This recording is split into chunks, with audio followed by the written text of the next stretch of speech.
नमस्कार। यो भिडियोमा हामी आजको क्लासमा तपाईहरुको लागि च्याप्टर 9 क्याश फ्लो स्टेटमेन्टको 10 नम्बर क्वेशन लिएर आएको छु। अहिलेसम्म हामी 9 नम्बरसम्म डाइरेक्ट मेथडबाट अब क्याश फ्लो स्टेटमेन्ट तयार गरेको छौँ हैन। तर यो जुन क्वेशन छ यो के छ त्यो भन्दा फरक छ। इनडाइरेक्ट मेथडबाट के भनेको छ क्याश फ्लो स्टेटमेन्ट तयार गर्नको लागि भनेको छ। हामी यो भन्दा अगाडि इनडाइरेक्ट मेथडबाट कसरी हामीले क्याश फ्लो स्टेटमेन्ट तयार गर्छौं त्यसको फर्मेटको बारेमा हामीले जानकारी भइसकेको छ। तर पनि हैन म फेरि एकचोटी तपाईहरुको सम्झनाको लागि यो इनडाइरेक्ट जुन मेथड हुन्छ नि यो इनडाइरेक्ट मेथडमा डाइरेक्ट मेथडमा नेट सेल्सबाट के हुन्छ अपरेटिङ एक्टिभिटी निर्धारण गरिन्छ। तर इनडाइरेक्ट मेथडमा नेट प्रॉफिट वा नेट इन्कमबाट के हुन्छ अपरेटिङ एक्टिभिटीज निर्धारण गरिन्छ हैन। अब हामीले यो इनडाइरेक्ट मेथडमा नेट प्रॉफिट वा नेट इन्कममा जति पनि non cash non operating expense हुन्छ त्यसलाई के गर्नुपर्छ एड गर्नुपर्छ र जति non operating non cash gain or profit हुन्छ त्यसलाई के गर्नुपर्छ लेस गर्नुपर्छ। अनि त्यसपछि करेन्ट एसेट डिक्रिज भएमा एड गर्ने इन्क्रिज भएमा लेस गर्ने र त्यस्तै करेन्ट लायबिलिटी इन्क्रिज भएमा एड गर्ने र डिक्रिज भएमा लेस गर्ने र यदि ट्याक्स दिएको छ भने ट्याक्सलाई पनि के गर्ने लेस गर्ने हैन। अनि त्यसबाट के आउँछ net cash flow from operating activities. अनि इन्भेस्टिङ र फाइनान्सिङ डाइरेक्ट मेथडमा जसरी हामी निर्धारण गर्छौं त्यस्तै नै इनडाइरेक्ट मेथडमा के गर्नुपर्छ निर्धारण गर्नुपर्छ। अब हामीले पेज नम्बर 200 कति निकाल्ने 264 300 ल 364 पेज नम्बर यो अस्मिता प्रकाशनको बुक हो। यहाँ क्वेशन दिएको छ Apex company balance sheet for 2 years have been given below. 2 year को के दिएको छ बैलेंस शीट दिएको छ। अनि त्यही बैलेंस शीटलाई हामीले कम्पेरिजन गरेर इन्क्रिज र डिक्रिज के गर्छौं निर्धारण गर्छौं। पर्चेज र सेल्सलाई के गर्छौं निर्धारण गर्छौं। अनि त्यसपछि के दिएको छ एडिशनल इन्फर्मेसन दिएको छ। एडिशनल इन्फर्मेसनमा नेट प्रॉफिट दिएको छ नेट प्रॉफिट बिफोर ट्याक्स। अनि त्यसपछि पर्चेज अन मसिनरी दिएको छ tax paid for the year दिएको छ dividend paid for the year दिएको छ plant costing 1600 sold for R 2000। अनि त्यसपछि रिक्वायर्ड भनेको छ cash flow statement using direct method. सबैजनासँग टेक्स्ट बुक छ अनि टेक्स्ट बुकमा के गर्ने हेर्ने। अब यहाँ म त्यसको फर्मेट बनाउँछु 10 नम्बर हो cash flow statement under indirect method. एक्जाममा डाइरेक्ट मेथडबाट पनि सोध्न सक्छ र इनडाइरेक्ट मेथडबाट पनि सोध्न सक्छ। यदि तोकेर दिएको छैन इनडाइरेक्ट बनाउने कि डाइरेक्ट बनाउने हैन। नेट प्रॉफिट दिएको छ भने इनडाइरेक्ट मेथडबाट बनाउने नेट इन्कम नेट प्रॉफिट दिएको छ भने इनडाइरेक्ट मेथडबाट बनाउने र सेल्स दिएको छ भने डाइरेक्ट मेथडबाट बनाउने। तर यदि दुवै दिएको छ भने कुन मेथडबाट बनाउने नेपालमा डाइरेक्ट मेथडबाट के गर्नुपर्छ बनाउनु पर्छ। अब यहाँ नेट प्रॉफिट बिफोर टैक्स लेख्ने नेट पहिले यहाँ लेख्ने cash flow from operating activities. अब लेख्ने net cash net profit before tax कति दिएको छ 7200 दिएको छ हैन। अब यसमा के एड गर्नुपर्छ non operating non cash expense and loss. यहाँ हेर्नु पर्यो दिएको छ कि छैन? यसमा क्वेशनमा दिएको छैन। यहाँ एडिसन इन्फर्मेसनमा दिएको छ plan costing R 1600 sold for R 2000 हैन। यो पनि के हो? प्रॉफिट हो। के हो? प्रॉफिट हो। यसमा आउँदैन। अब यहाँ के गर्ने? लेस गर्ने। एडमा केही पनि आउँदैन। लेसमा के लेख्ने? Profit on sales of plant कति? 400 4 छ। अनि त्यसपछि ट्याक्स पेड पनि दिएको छ हैन। त्यो पनि के गर्नुपर्छ? लेस गर्नुपर्छ हैन। यहाँ लेखिहाल्ने ट्याक्स पेड कति दिएको छ? 800 दिएको छ। यो पनि केमा हुन्छ? माइनसमा हुन्छ हैन। अब के गर्ने?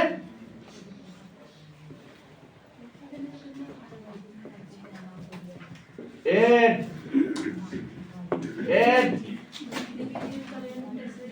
decrease in current assets, increase in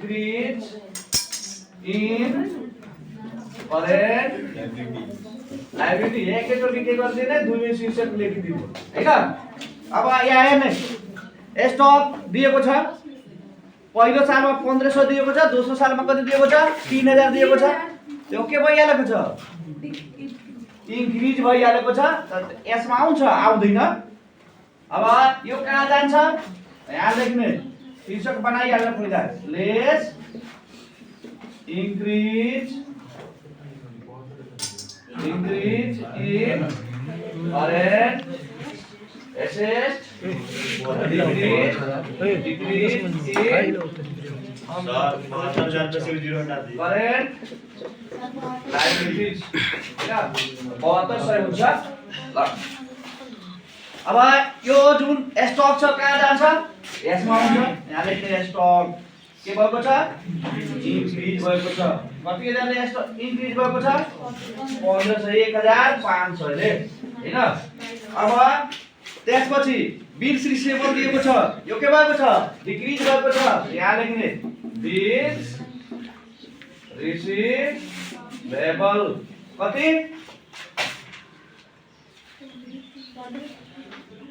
1500 हुन्छ। अकाउन्ट रिसिभेबल बिल्स रिसिभेबल एउटै हो हैन। रिसिभेबल। अब डेबिट साइडमा यो हो ब्यालेन्स सिटको एसएस साइड को शीर्षकहरु यसमा पोस्टिङ भइसक्यो।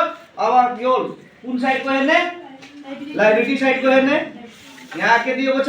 शेयर क्यापिटल आउँदैन, प्रिमियम डिबेन्चर आउँदैन, बिल्स पेएबल दिएको छ। के भएको छ? डिक्रिज भएको छ हैन। यहाँ लेख्ने बिल्स पेएबल लेस हुन्छ हैन। कति कति भएको छ? 300 ले हैन, माइनस हुन्छ। अब त्यसपछि के दिएको छ? अकाउन्ट पेएबल दिएको छ। यो के भएको छ? इन्क्रिज भएको छ। एडमा जान्छ एसी पेएबल कति दिएको छ? 1500 दिएको छ हैन। अब अरु शीर्षक छ यसमा आउने? अरु शीर्षकहरु छैन हैन। अब यहाँ के हुन्छ नि? यो जुन नेट प्रॉफिट बिफोर टैक्स दिएको छ यसमा एड हामी गर्छौं non profit non operating expenses loss. अनि लेस के गर्छौं? Non operating non cash gain or profit हैन। अनि त्यसबाट के आउँछ? फन्ड फ्रम अपरेसन आउँछ। अनि त्यो फन्ड फ्रम अपरेसनबाट के हुन्छ? यो त्यो फन्ड फ्रम अपरेसनमा एड गर्ने डिक्रिज इन करेन्ट एसेट्स अनि इन्क्रिज इन करेन्ट लायबिलिटी। अनि लेस के गर्ने? इन्क्रिज इन करेन्ट एसेट्स अनि डिक्रिज इन करेन्ट लायबिलिटी। यसबाट के आउँछ? Net cash flow from operating activities आउँछ। यहाँ लेखिहाले फन्ड फ्रम अपरेसन कति आउँछ? यो 7200 बाट 1200 जान्छ भने कति आउँछ? 6000 आउँछ हैन। 6000 आउँछ। अब यो कति हुन्छ? 3000 हुन्छ हैन 3000 छ यो कति छ 1800 छ दुबईको डिफरेन्स कति हुन्छ 3000 बाट 1800 घटाउँदा 1200 आउँछ के हुन्छ यो प्लसमा आएको छ हैन त प्लस हुन्छ अब यहाँ के हुन्छ net cash flow from operating activities कति आयो 7000 अब यहाँ बी नम्बरमा के गर्ने investing cash flow from investing activities कति करे में activities ल अब यहाँ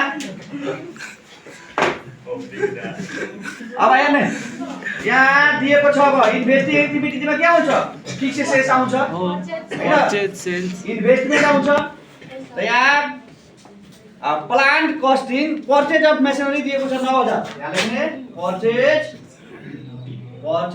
अफ मेसिनरी कति हजार 9000 माइनसमा हुन्छ किनभने यसबाट के हुन्छ क्याश आउटफ्लो हुन्छ हामीले थाहा छ क्याश आउटफ्लो भएमा के गर्ने माइनसमा लेख्ने र क्याश इनफ्लो भयो भने प्लसमा भने पैसा आई त प्लस में लिखल है पैसा जाई कहाँ लिखल है माइनस में लिखल है बकलोल खाने दांत मत देखाओ जान ल अब के दिएको छ सोल्ड अफ प्लान्ट कति हजार 2000 यो के हुन्छ लसमा हुन्छ अब यहाँ नेट क्याश फ्लो अब शीर्षकहरु छैन flow from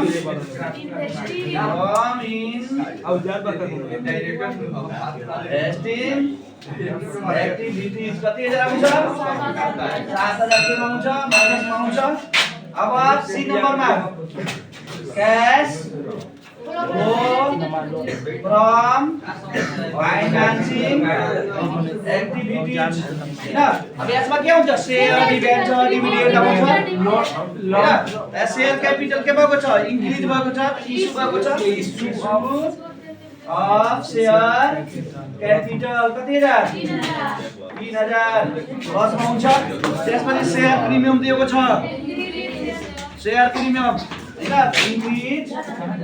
increase in share premium कति 300 यो पनि प्लसमा आउँछ त्यसपछि डिबेन्चर दिएको छ हैन पहिलो सालमा 3000 छ दोस्रो प्रिभियस इयरमा छ अनि अनि करेन्ट इयरमा छैन भने यसको मतलब हुन्छ फिर्ता गरेको होला हैन त्यसैले यहाँ के लेख्ने रिडेम्पसन अफ डिबेन्चर कति 3000 माइनसमा आउँछ अनि त्यसपछि के दिएको छ यहाँ एडिसनल इन्फर्मेसनमा डिभिडेन्ड पे 3000 दिएको छ यहाँ लेख्ने डिभिडेन्ड पे कति दिएको छ 3000 अब 6000 बाट 6000 माइनस छ अनि 33 3300 के छ प्लस छ 6000 बाट 3300 जान्छ भने कति आउँछ 2700 यहाँ लेख्ने net cash flow from financing activities कति आयो 2700 माइनसमा के गर्ने यसमा net change in cash and cash equivalent capital A plus B plus C गर्ने अब A मा कति छ 7200 छ प्लसमा हैन अनि B मा 7000 के छ माइनसमा छ हैन अनि C मा के छ 2700 माइनसमा छ त पहिला के गर्ने माइनस माइनस मलाई जोड्ने जात जात मिलेला त कति कति हुन्छ जोड्दै हुन्छ आ जात जात नमिले त कति कति हुन्छ घटाइ हुन्छ है केतना हो 9700 बाट 7200 जान्छ भने कति आउँछ 2500 यहाँ लेख्ने 2500 माइनस 2500 आयो किनभने माइनस बढी छ अब यसमा एड गर्ने opening Cash balance cash balance कति दिएको छ 3000 3000 दिएको छ